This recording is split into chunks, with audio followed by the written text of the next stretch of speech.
It's very nice to be in a campus. Ladies and gentlemen, and distinguished guests, I'm really honored to join the Global Engagement Empowerment Forum to discuss building a sustainable future. I sincerely thank Yonsei University's President Yoon Dong-seop and Honorable former UN Secretary General Ban Ki-moon and everyone who made this event possible. I'm also pleased to reconnect with my 선배님, former World Bank President Jim Kim, after my time in Washington, D.C. Over the years, GEF has brought together global leaders, international organizations, business, and the stakeholders to explore solutions for achieving the United Nations Sustainable Development Goals. I hope this forum, under the leadership of Mr. Ban Ki-moon, continue to driving practical solutions to today's sustainability challenges. I'm asked to speak about Korea's perspective on this issue. Some people say recently the governor of the Bank of Korea is overstepping his bounds because I frequently recently speak on many social issues beyond monetary policy. I'm afraid discussing the SDG issues today may reinforce that perception. But on the other hand, while central banks governors are currently debating their proper role in such discussions, sustainability challenges directly impact our economy and daily lives. For this reason, I cannot remain indifferent, not just as a central bank governor, but also as a citizen. Sustainability takes many forms, as you know, but today I will focus on two urgent challenges for Korea's economy. The first thing is climate change, a global crisis affecting everyone in the world. The second one is our declining birth rate and aging population, a challenge that is especially severe in Korea these days.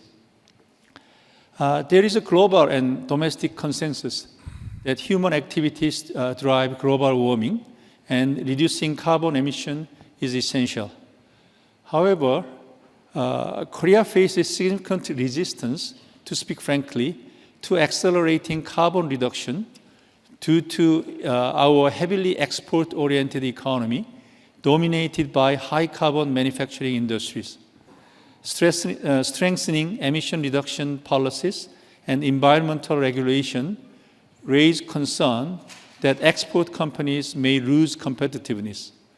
Thus, balancing urgent carbon reduction with sustainable industrial competitiveness has become a central issue, and that inevitably slows down our effort to reduce the carbon emissions.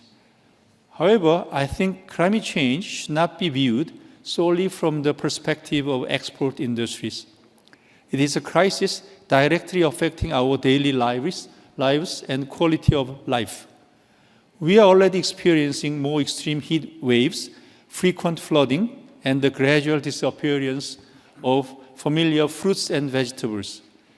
Our summer rainfalls used to be predictable, but not anymore.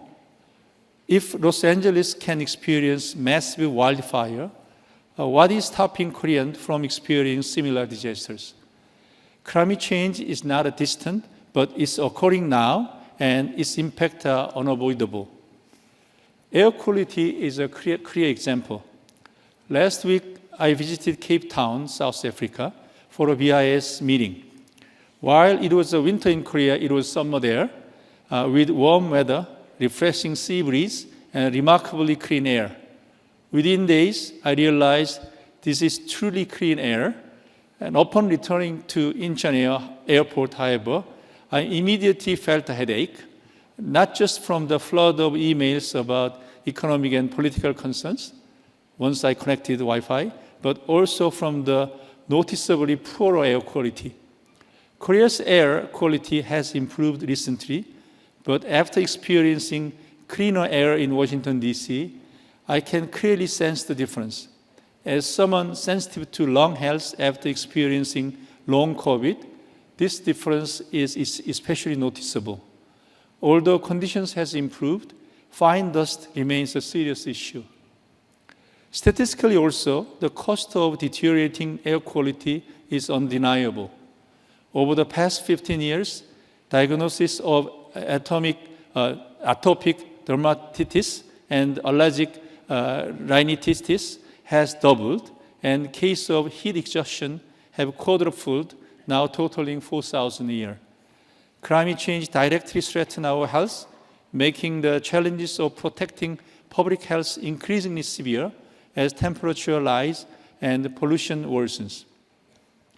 Another example is the increased frequency of sudden downfalls, repeatedly flooding Seoul Gangnam area, one of our wealthiest neighborhood, and submerging numerous luxurious cars over the past several years. Beyond property damage, the human toll has been devastating too. Just 2 years ago, 14 people tragically lost their lives when an underpass collapses after 500 millimeters of rain fell in 13 days. Observing these intense summer storms remind me of tropical squalls typically seen in Thailand and South America. Korea Meteorological Administration now classify rainfall exceeding 5 millimeters per hour or 90 millimeters over the 3 hours as extremely heavy rain, conditions responsible for 80% of flood damage. These extreme events have more than doubled since 1970s. Given these dramatic changes, it is unclear whether our current flood prevention infrastructure, such as dams, embankment, and the drainage system, can handle these intensifying conditions. About 20% of natural river embankment are already rated as inadequate or poor, and the projections suggest that half of Korea's dam may fail to prevent flooding by 2040. We must proactively strengthen infrastructure now to withstand growing climate challenges. Third, climate change is disrupting our food supply. Last year, I faced severe criticism from agricultural stakeholders after suggesting importing more apples when our apple price increased quite significantly. Initially, I anticipate resistance primarily coming from traditional apple-growing regions like Daegu and Gyeongsangbuk-do area. However, I realized that apple production area now gradually shifting northward. Apple cultivation in Daegu and Gyeongsangbuk-do area has decreased by nearly half compared to 30 years ago, and now the projections suggest that high-quality apples will only be viable in Gangwon province and mountainous area by 2030s due to rapid global warming. So I believe within a decade, importing apples will likely become a necessity rather than a controversial issue. The fishing industry faced similar disruption. Pollock, once a staple in our dining table, has nearly vanished from local waters, with catches below 1 ton since 2019. Traditional species like croaker and anchovies are disappearing, while warmer water species like yellowtail and mackerels are increasing. Korea's fishing industry must rapidly adapt by modernizing vessels, gear, and aquaculture techniques to match the changing maritime ecosystem. I can continue on many examples, but the core message is very clear. Climate change is not just a challenge for export industries. It's already deeply impact our daily lives, health, and various domestic industries. Thus, addressing climate change and reducing carbon emissions is not a matter of choice, but an urgent necessity. Although the government has initiated policy effort, substantial progress remains still necessity. First, Korea's green taxonomy must align with the international standard to clearly define environmentally friendly activities. Signaling strong support for carbon reduction and is a very critical first step. Second, carbon pricing must be more realistic. Last April, global average carbon price was approximately $30 per ton. Europe is the highest, $60 per ton. But in Korea, our carbon price is only $6 per ton. And with these prices, companies will find it more economical to buy emission credit rather than reduce emissions, which will undermine carbon reduction targets. And the third, structural improvement to Korea emissions trading system are needed, and gradually reducing the 90% free allocation rate and tightening the emissions cap will create stronger incentives for the effective emission trading at the trading platform. The Bank of Korea is also increasing its effort by conducting financial stress tests on a climate-related risk. Financial institutions traditionally manage risks like loan defaults and real estate fluctuation, but the climate-driven risk is a kind of new thing and introduce unexpected tail risk, not yet fully understood by us. Consider events like Los Angeles wildfire or Australia's 6 months wildfire crisis happen in Korea in the near future. In that case, severe localized climate damage could cause significant financial losses for households and businesses, but it also destabilizing financial institutions who has exposure to them, and that can spread out the whole economy too. Therefore, the Bank of Korea actively research climate tail risk impact on our industry and especially financial system, conducting stress tests with financial institutions on the various scenarios. We will have several events together with the government to emphasize this is a coming future. At the same time, Bank of Korea employees are also committed to reducing our carbon emissions through research, but also daily practices. Believing even small actions matter, we have adopted eco-friendly measures such as using recycled paper business card, reducing plastic use, and turning off unused lights, and implementing license plate-based driving restriction. We believe all small effort matters eventually. And in that regard, I also wear the green suits today. And beyond, let's move on to the second topic. Beyond climate change, one of the other pressing sustainability challenge is our demographic crisis, an aging population combined with extremely low fertility rate. Korea's total fertility rate slightly rose to 0.75 in 2024 from 0.72 in 2023. This is a very good news, actually, last year, even though it's a small uptick, because we are really thinking that when we see the bottom of this fertility rate downfalls, but it's a good news. But 0.75 is not enough. If this trend continues, Korea faces an irreversible population crisis that threatens economic stability and social cohesion. Some people suggest that population decline might have benefit such as reduced pollution, low energy consumption, and higher GDP per capita, possibly enhancing quality of life. However, that view dangerously oversimplifies the issue. A fertility rate 0.75 lead not to gradual decline, but rapid demographic collapse, undermining economic and social stability. The OECD average fertility rate is 1.4. The difference between the fertility rate 0.75 and OECD average 1.4 significantly impact economic growth prospect. At 0.75, Korea's population would shrink from 51 million to 30 million in 50 years, just 58% of today's figure.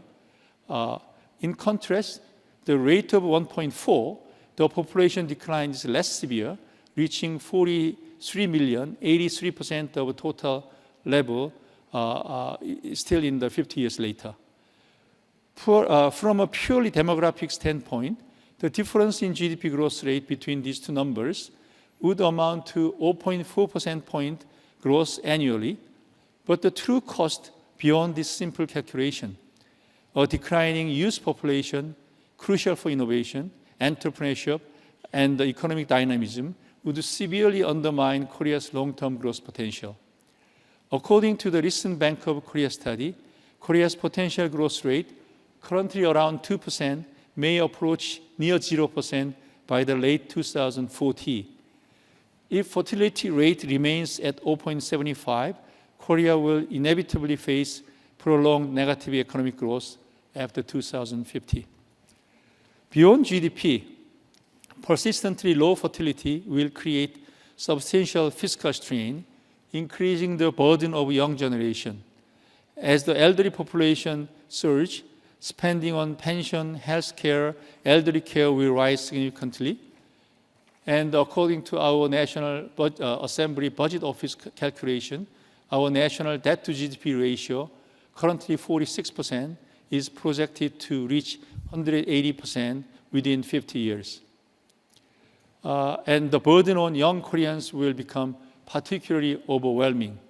Currently, 4 working-age individuals support each elderly person, but at the fertility rate of 0.75, this ratio will decline to 1:1 within 50 years. That's a dramatic change. Moreover, what I'm worried is economic instability from demographic shift, increase society's vulnerability to populism. Stagnant growth exacerbates income inequality, deepens generation and the class divides, and fuels political polarization. Politicians and governments may resort to populist fiscal policies such as direct cash handouts and temporary welfare measures, providing short-term relief without addressing underlying issues. Such policies risk creating a cycle of fiscal inefficiency and mounting national debt, exacerbating rather than resolving the core problems. To prevent economic sustainability, decisive action must be taken urgently. I think avoid this falling population trend, raising the fertility rate to some viable level is critical. Completely reversing the population decline may be unrealistic, since many advanced economies face similar demographic challenges of declining population. But at the minimum, we must strive to reach the OECD average fertility rate 1.4, given that, as I demonstrate, what it means between the number 0.75 and 1.4. Then the critical question is, why has Korea's fertility rate fallen so drastically? The answer lies in structural barriers discouraging young people from marriage and parenthood. Bank of Korea recently studied, and our study results indicate that young Koreans delay or forego marriage and childbirth due to intense competition and anxiety over employment, housing, and childcare. Young people today face fierce competition for scarce, high-quality jobs, making career stability difficult. Simultaneously, soaring housing prices make home ownership unattainable. Under these pressures, raising children is more than a challenge. And it is overwhelming financial and emotional burden. And it's natural and it's kind of understandable why they gave up children. Major driver of this crisis is, there can be many reasons, but the Bank of Korea study find that one of the major drivers of this crisis is extreme concentration of population and economic activity in Seoul metropolitan area. We compare our concentration rate with the 35 OECD countries, and we find Korea's urban concentration is uncomparable with advanced countries.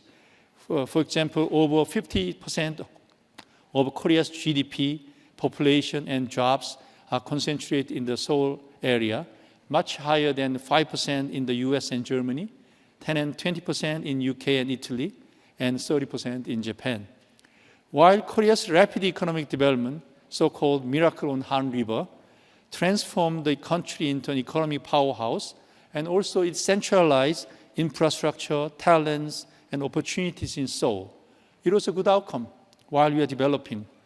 But as a consequence, young people continue to migrating to capital for career perspective, draining vitality from regional economies and pushing many toward demographic extinction these days.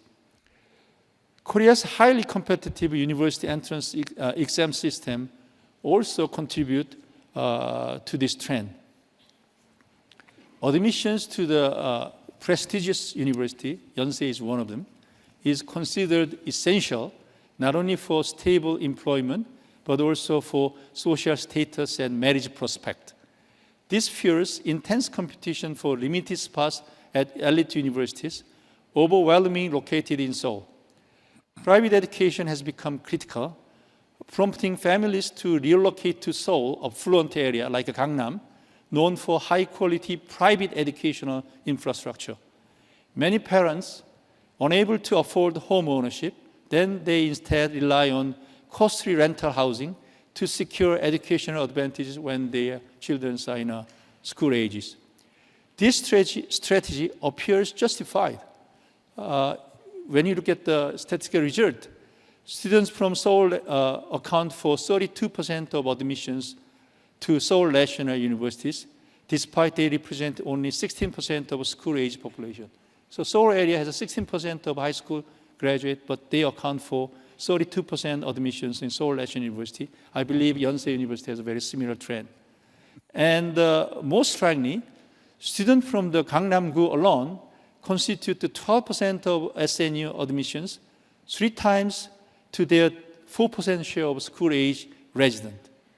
Relocating to Gangnam-gu is therefore seen as essential for top university admissions, and which intensified Seoul's population density, rising housing prices, and the worsening fertility crisis because they have to compete in a small area. Korea's university admission system is excessively competitive by any standard. Parents think they sacrificed their quality of life and retirement saving for their children, investing considerable resources to secure their children's admission to elite universities. When they find their children are not working, they say, "Do you know how much sacrifice I'm making for you?" But on the other hand, paradoxically, this intense pursuit of academic success imposes heavy cost on both parents and children. From as early as a kindergarten, students experience relentless pressure and burnout, and depriving them of childhood joys and healthy adolescence.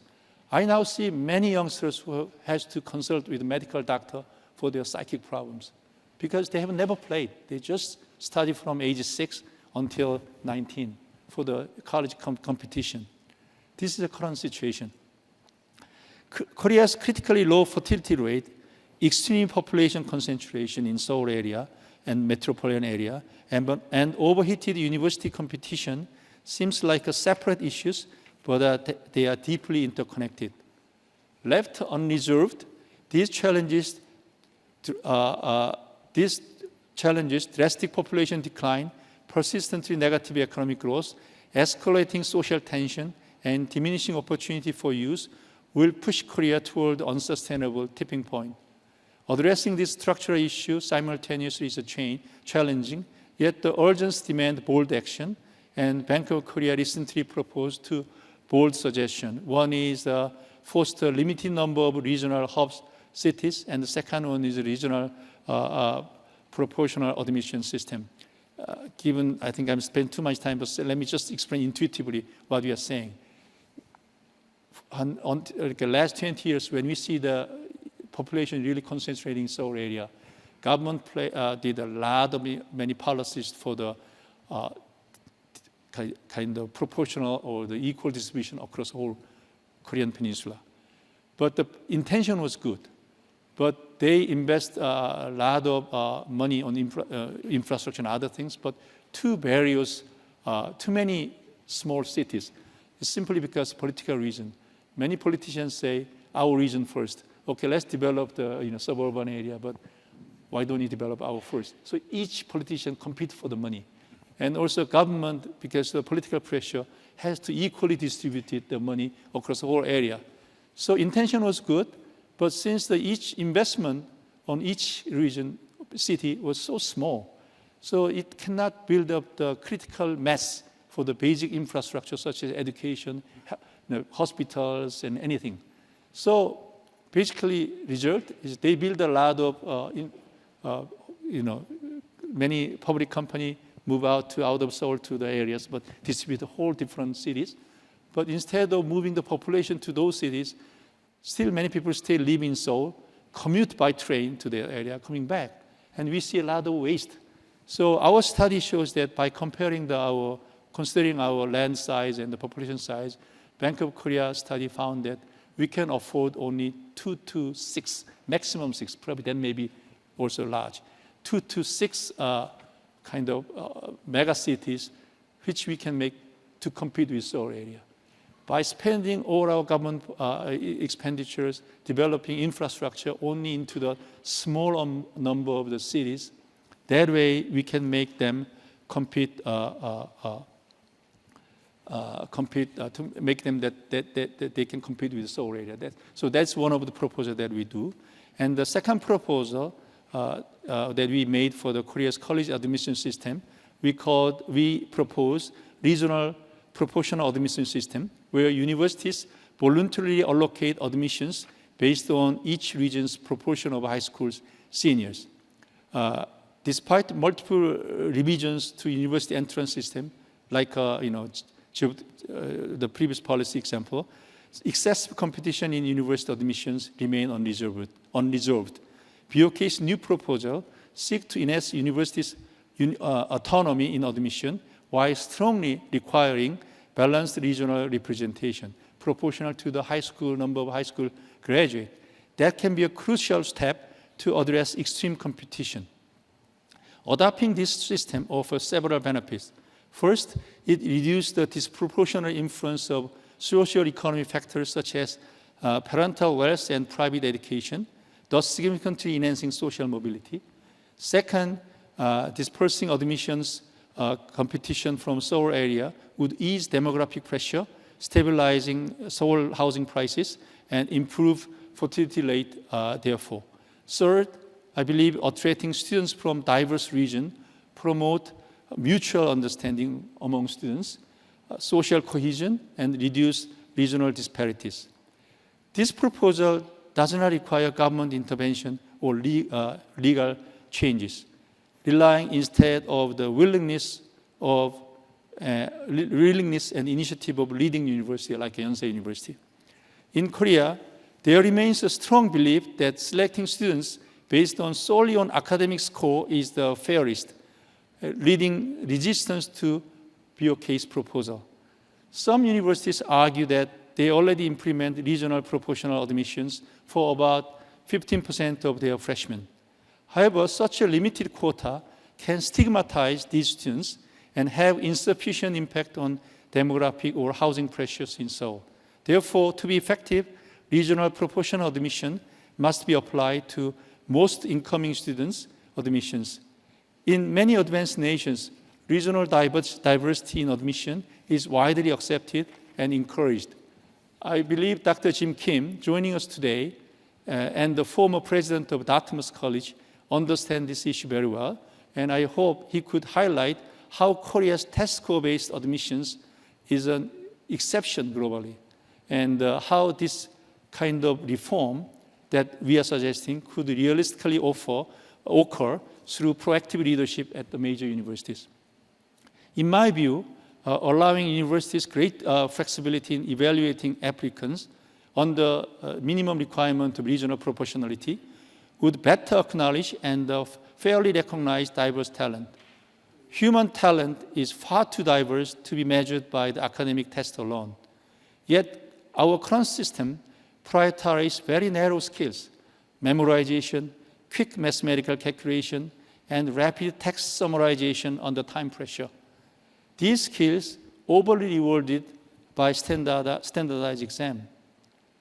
And I have to confess that I have to possess these particular skills and was a major beneficiary of Korea's college admission system. However, if I ask to write a creative essay over a week, I doubt I might have excelled in the entrance exam. Today, I believe many students in the elite universities often share certain characteristics, if I exaggerate, such as a personality that diligently follow instructions without rebellion, a willingness to endure 15 years of repetitive study from kindergarten, an IQ high enough to handle the academic workload, but not so high as to question or challenge the pressure. So we are that kind of students in Yonsei, Seoul National, and Korea University. When Korea's primary goal was catching up with the more advanced nations, that kind of system was beneficial in developing individuals who excelled in following orders and carrying out assigned tasks. However, with Korea now at the forefront of global technological competition, we need people, not just following the order, but people who are unafraid of exploring new frontiers, therefore bringing diverse background and innovative thinking is very crucial. So I think it's time for universities to broaden their evaluation criteria and nurture diverse talents by implementing and changing the admission system, which is solely based on test score. Let me stop here, and then the challenge highlight today, climate change and demographic crisis, pose critical threat and require urgent action. Korea has achieved remarkable economic growth, joining the rank of the advanced economies. Now we must focus on enhancing individual well-being, ensuring prosperity and happiness for our citizens, and through bold decisions, we can develop vibrant, youth-friendly, green regional hubs that combine climate change and support marriage and childbirth. The Bank of Korea remains fully committed to securing sustainable, prosperous future for the upcoming generation. Thank you for listening. Thank you.